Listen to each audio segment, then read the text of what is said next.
First contact and defiance. The vast emptiness of space shimmered as reality folded upon itself.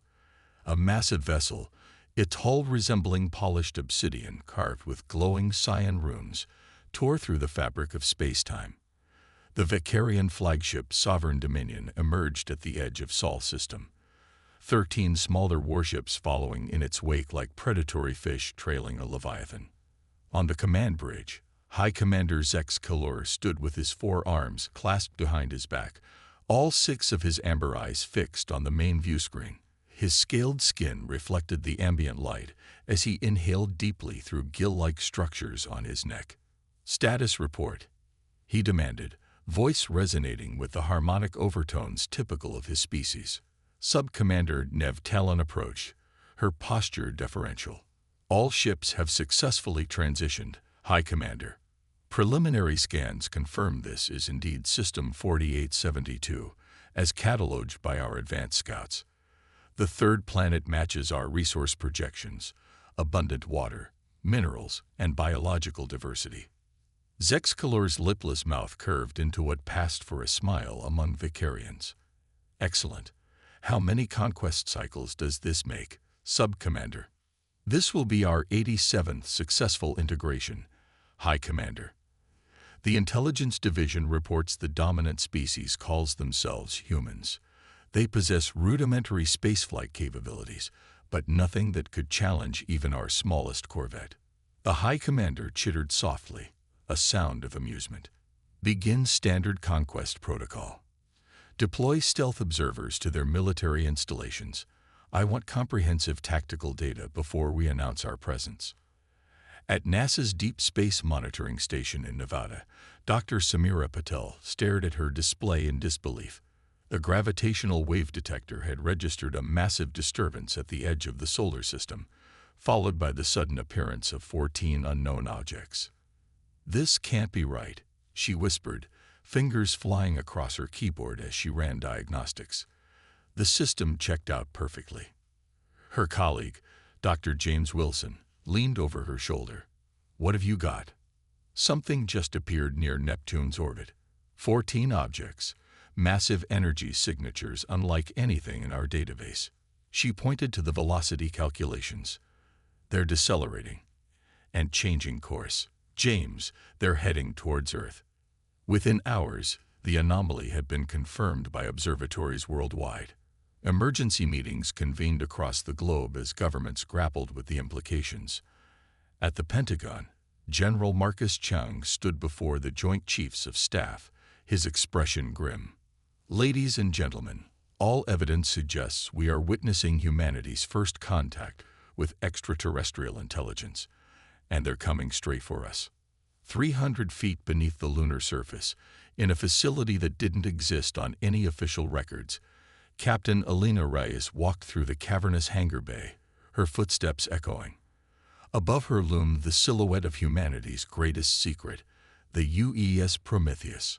Unlike the clunky, utilitarian designs of public space programs, the Prometheus was sleek and predatory. Its matte black hull absorbed light rather than reflected it, giving the impression of a ship-shaped void in reality. At nearly 800 meters long, it dwarfed anything humanity had officially built for space travel. Colonel Wei Chen fell into step beside her. "The final quantum core calibrations are complete, Captain. All systems green across the board." Elena nodded, her dark eyes never leaving the vessel. "And the crew?" "The best Earth has to offer. 200 specialists pulled from every major space program and military branch. They'd been training for 3 years in the simulator." "Not the same as the real thing," Elena muttered. Wei's expression remained neutral. "None of this is the same as the real thing, Captain. The Artemis Protocol was created for a scenario we hoped would never materialize." Elena finally turned to him. "Well, the nightmare scenario is here, Colonel. 14 alien vessels are approaching Earth, and conventional wisdom says they're not coming for a cultural exchange." They reached the elevator that would take them to the bridge level. As the doors closed, Wei spoke quietly. "The project directors are meeting with the Security Council now. Authorization for deployment could come within hours. It better, Elena replied. Because if those ships are hostile, and the Prometheus is still sitting in this hangar when they arrive, humanity is screwed.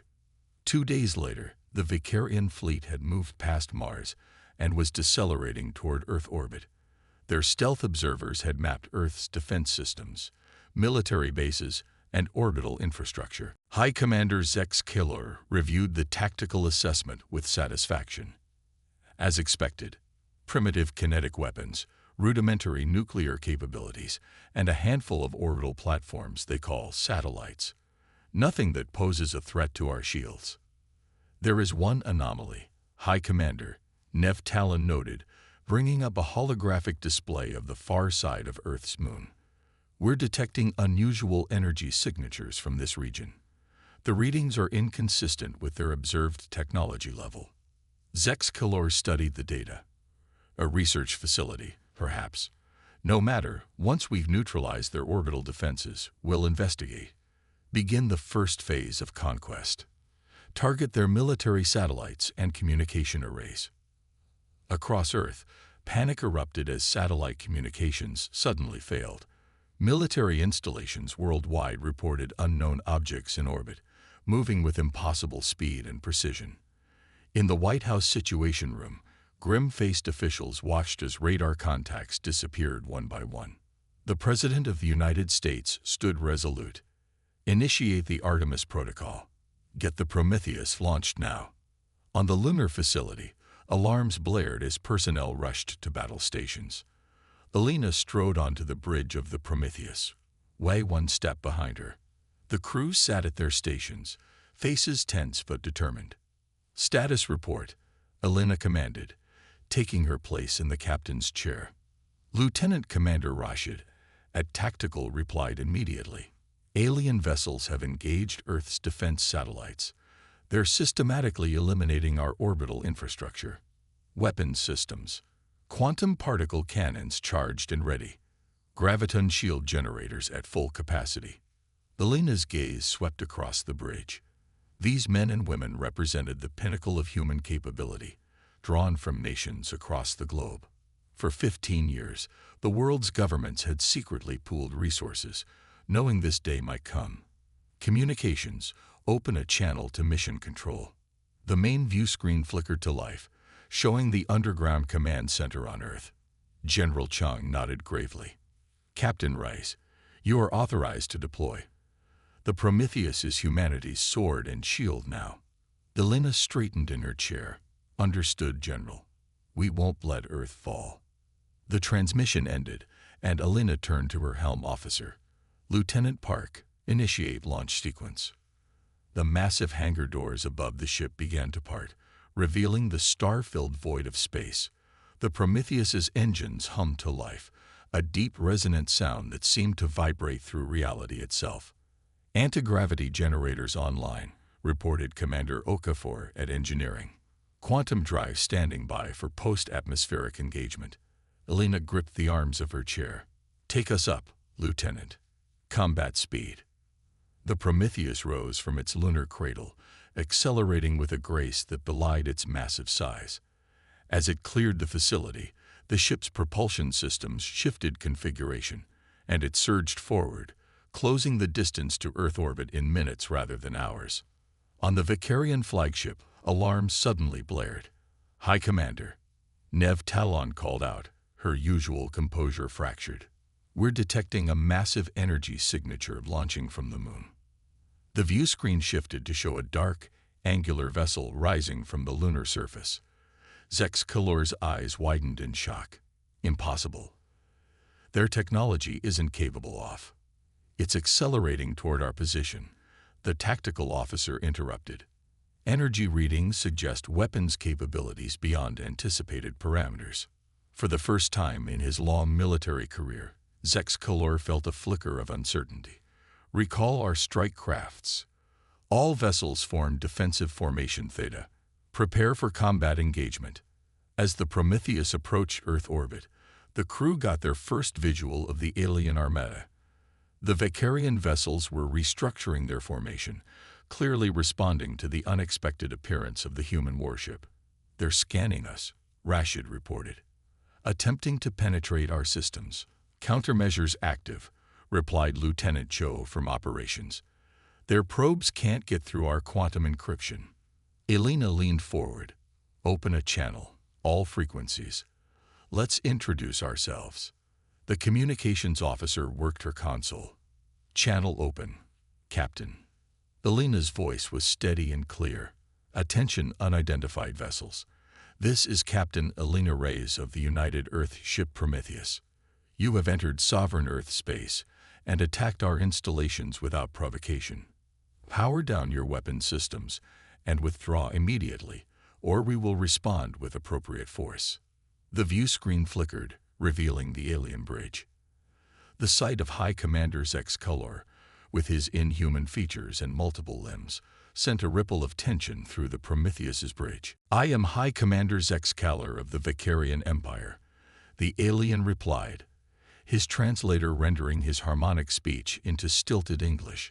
"Your species has been designated for integration into our collective. Resistance is futile and historically unprecedented. No species has successfully resisted the Vicarian Empire." Elena's expression hardened. "There's a first time for everything, Commander." With a gesture, she cut the transmission. "Tactical, lock quantum cannons on the lead vessel's propulsion systems.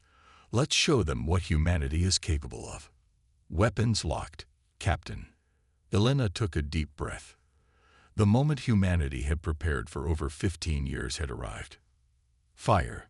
The quantum cannons discharge. Streams of subatomic particles accelerated to near-light speed, erupting from the Prometheus's hull. The beams struck the Vicarian flagship with pinpoint precision, bypassing its shields through quantum entanglement principles that Earth's scientists had discovered decades ahead of schedule. On the Vicarian bridge, consoles exploded as systems overloaded.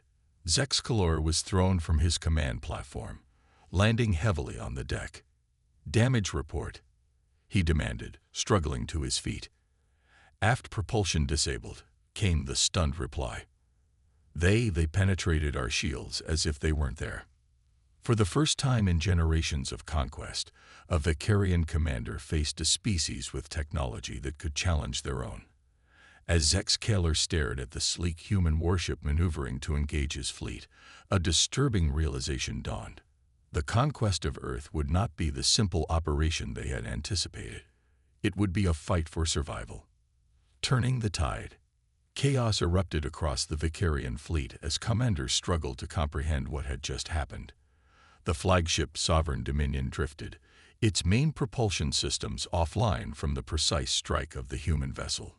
"Dispatch repair crews to the aft sections," High Commander Zex Calor ordered, his voice tight with barely controlled rage. "All vessels, engage the human ship. Overwhelming force protocol." Sub-Commander Nev Talon approached cautiously. "High Commander, I must advise caution. This species has clearly concealed their true technological capabilities. Our standard tactical approaches may be ineffective." "They caught us by surprise once," Zex Calor snapped. "It will not happen again."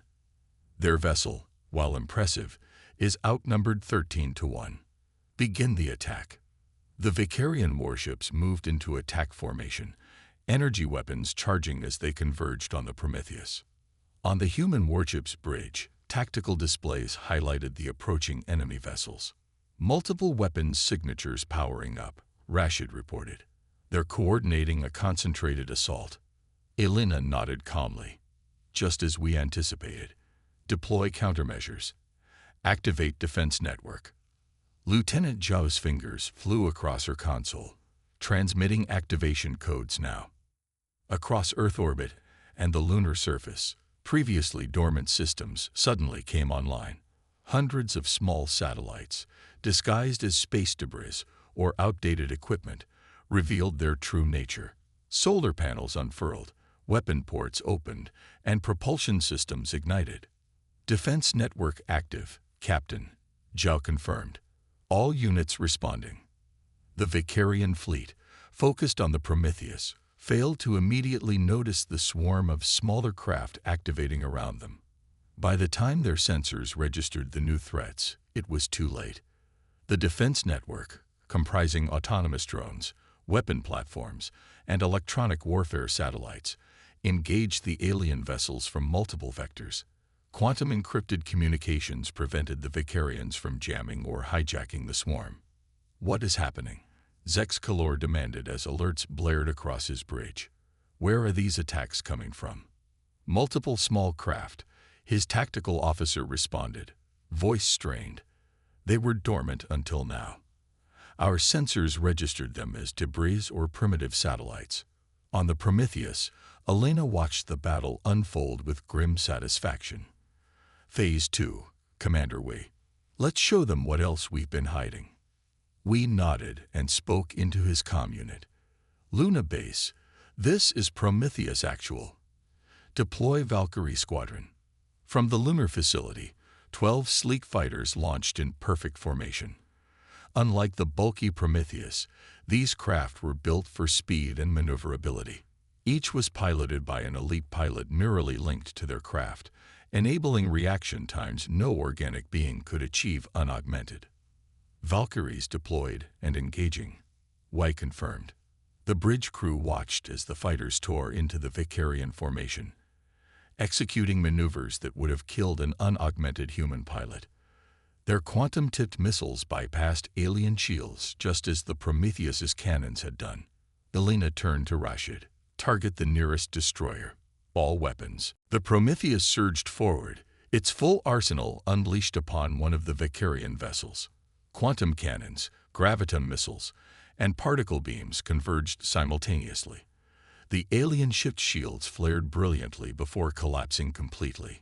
Secondary explosions rippled across its hull before it broke apart in a spectacular detonation. On the Vicarian flagship, stunned silence fell over the bridge crew. In centuries of conquest, they had never lost a major warship in the initial engagement. "How is this possible?" Nev Talon whispered, forgetting protocol in her shock. "Their technology. It's beyond anything we've encountered before." Zexcalor gripped his command console, mandibles clicking rapidly in agitation. "Tactical analysis. How are they penetrating our shields?"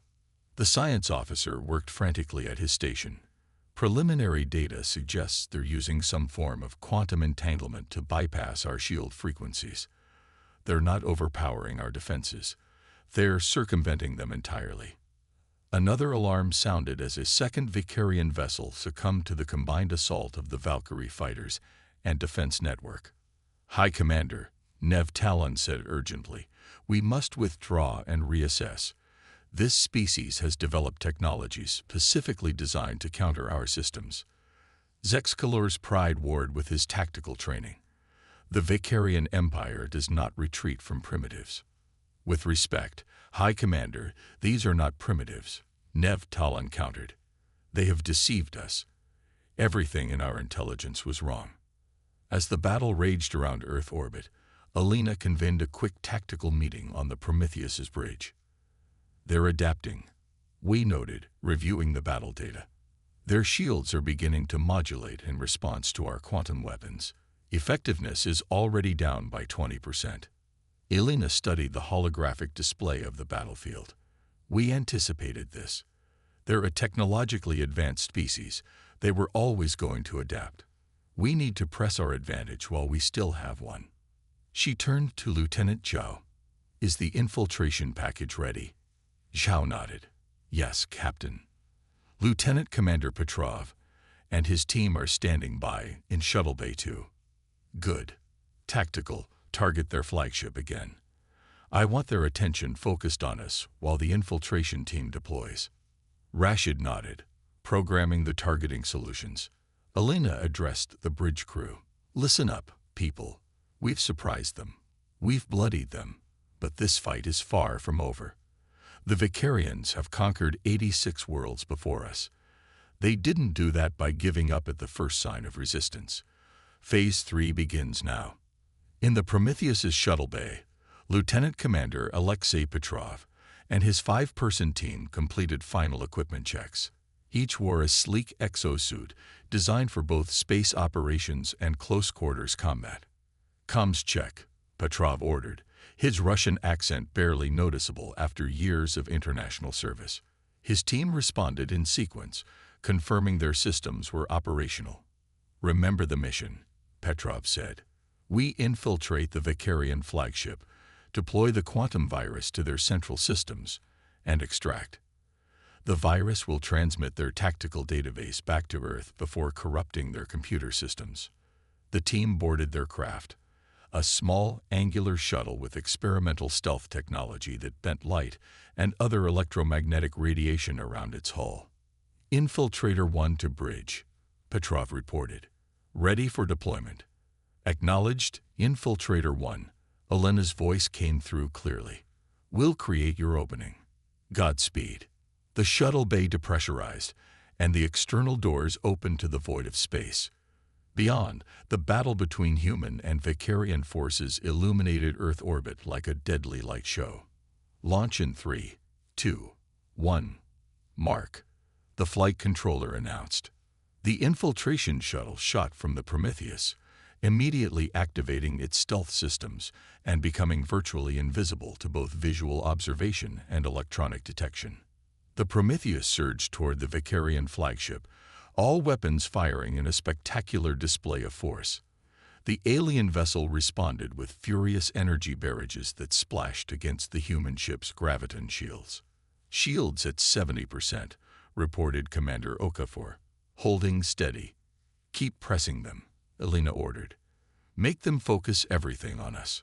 The two massive ships engaged in a deadly dance, exchanging fire at close range. To any observer, it appeared the Prometheus was making a bold, perhaps desperate assault on the enemy flagship.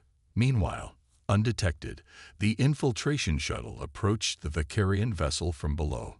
Using detailed scans provided by the defense network, Petrov navigated toward a maintenance airlock on the flagship's ventral section. "We're in position," he reported quietly, though there was no need for stealth communications. "Beginning docking procedure." The shuttle extended a specialized docking collar that could interface with the alien technology. Petrov's team had trained for this using mock-ups based on recovered Vicarian technology from previous scout ships that had visited Earth undetected over the years. Docking complete. Preparing to breach. On the Vicarian flagship, all attention was focused on the battle with the Prometheus. High Commander Zex Keller had rallied his forces, adapting their tactics to counter the human vessel's advantages. "Their shields are weakening," the tactical officer reported with renewed confidence. "Our coordinated attack pattern is proving effective." Zex Keller allowed himself a moment of satisfaction. "As I predicted, no matter their technological surprises, they cannot withstand the full might-off." "High Commander," the security chief interrupted. "Internal sensors are detecting a security breach in lower maintenance section 42. Zex Keller's mandibles clicked in surprise. "Impossible. How could they board us during active combat?" "Unknown, High Commander. Security teams are responding." Petrov's team moved swiftly through the alien corridors, their augmented reality displays translating Vicarian script and highlighting optimal routes to the central computer core. "Contact front," whispered Specialist Yamamoto, raising her weapon as alien security forces appeared ahead. The Vicarian guards opened fire, energy weapons scorching the bulkheads as the human team took cover. "Suppressive fire," Petrov ordered. "Rodriguez, deploy countermeasures." Rodriguez activated a device that emitted a pulse specifically designed to disrupt Vicarian neural patterns. The aliens staggered, disoriented, allowing the human team to advance and neutralize them with targeted shots. "Move," Petrov urged. "We have 8 minutes before they can track our position through their security grid." The team pushed forward, encountering increasingly stiff resistance as they approached the computer core. 2 team members sustained injuries, but their advanced medical systems kept them operational. Finally, they reached the massive chamber housing the Vicarian central computer. A glowing crystalline structure dominated the center, pulsing with alien data streams. Set up a perimeter, Petrov ordered. Singh, deploy the package. Lieutenant Singh, the team's technical specialist, approached the alien computer with a small device. Using an interface designed from years of studying Vicarian technology, she began the process of integrating their quantum virus. This will take approximately 2 minutes, she reported. Their security algorithms are adapting, but our virus is staying ahead for now. Petrov nodded, keeping his weapon trained on the entrance. 2 minutes. Then The doors to the chamber slid open, revealing Sub-Commander Nevtalin and a squad of elite Vicarian warriors. Humans, she hissed, raising her weapon. Your infiltration ends here. On the Prometheus, Alina received alarming news. Captain, the infiltration team has been compromised, Wade reported grimly. Their vitals show they're engaged in combat. Alina's expression remained composed, though her eyes betrayed her concern. How much longer do they need? Singh reports the virus is at 60% integration. Another minute, maybe less. Then we give them that minute, Alina decided. Helm, bring us alongside the flagship. All hands, brace for impact maneuvers. The bridge crew exchanged alarmed glances, but no one questioned the order. Lieutenant Park adjusted their course, bringing the massive human warship dangerously close to the Vicarian flagship. The two vessels were now separated by mere kilometers, practically touching in space combat terms. On my mark, Alina ordered, execute collision avoidance pattern Omega-3. Park nodded, hands poised over his controls. Mark. The Prometheus suddenly fired its lateral thrusters at full power, creating the momentary impression that it was about to collide with the Vicarian flagship. Automatic collision avoidance protocols aboard the alien vessel triggered, forcing its defensive systems to redistribute power away from internal security to emergency maneuvering. In the computer core, the Vicarian security systems flickered momentarily as power fluctuated. Singh seized the opportunity, completing the virus upload in that critical moment of vulnerability. Package delivered, she announced. Petrov didn't waste a second. Flash grenades now. The team deployed specialized grenades that overloaded Vicarian optical receptors. As the alien warriors recoiled in pain, Petrov and his team executed a fighting retreat through a secondary corridor. Infiltrator 1 to Prometheus, Petrov transmitted. Mission accomplished. Moving to extraction point Bravo.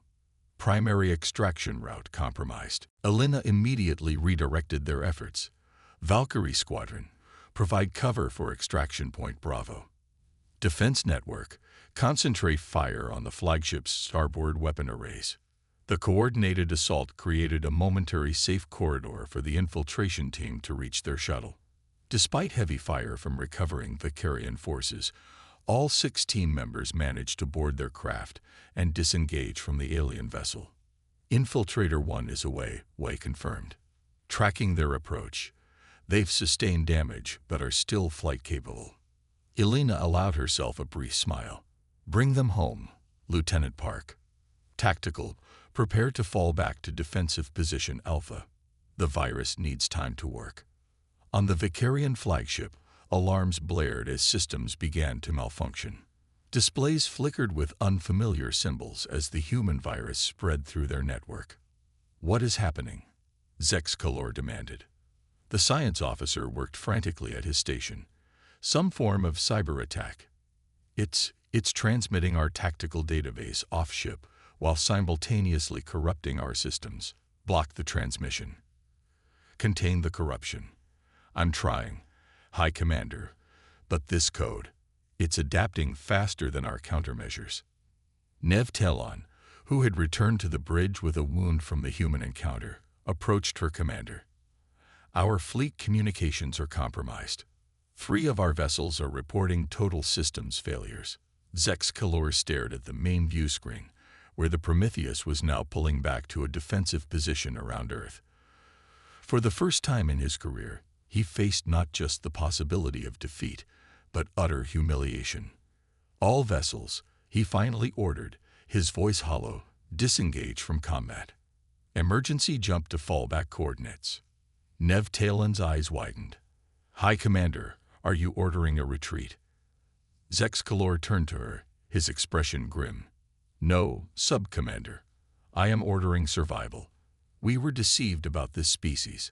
They are not primitives. They are possibly the most dangerous adversary the Empire has ever encountered. As the Vicarian vessels capable of faster-than-light travel began to withdraw, Zexcalor gazed one last time at the blue-green planet they had so arrogantly fought to conquer. Mark this system as extreme hazard, he commanded, and prepare a full report for the Imperial Council. They must know. Earth is not for taking. 3 days later, in the White House Situation Room, Alina stood before the assembled world leaders, delivering her after-action report. The Vicarian fleet has retreated beyond our solar system, she concluded. Based on the data we extracted from their systems, they're unlikely to return without a much larger force, which their empire would struggle to allocate given the other conflicts they're engaged in. The Secretary-General of the United Nations leaned forward. And what have we learned about these Vicarians? Will they spread word of us to other alien civilizations? Elena nodded to Colonel Wei, who took over the briefing. The intelligence we've gathered is invaluable. The Vicarian Empire spans approximately 40 light-years and encompasses 87 worlds, 86 conquered species plus their homeworld. However, they are just one of several major powers in our galactic sector. He brought up a stellar map showing various colored regions. We've identified at least 3 other spacefaring empires within 100 light-years of Earth. The good news is that the Vicarians appear reluctant to share information about their defeats.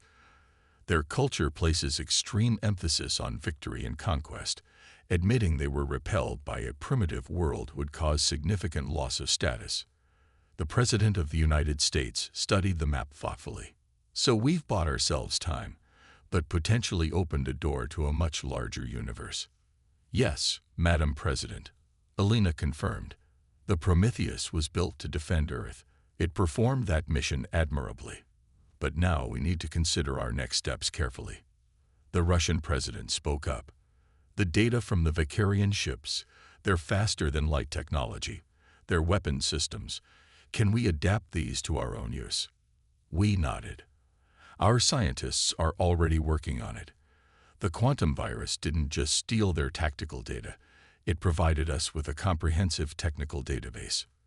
Preliminary analysis suggests we can integrate several of their technologies with our own advancements. The Chinese premier leaned forward. Then I propose we expand the Artemis Protocol. The Prometheus was built in secrecy because we feared panic if the public learned of possible alien contact. But now that first contact has occurred, we should bring this program into the light.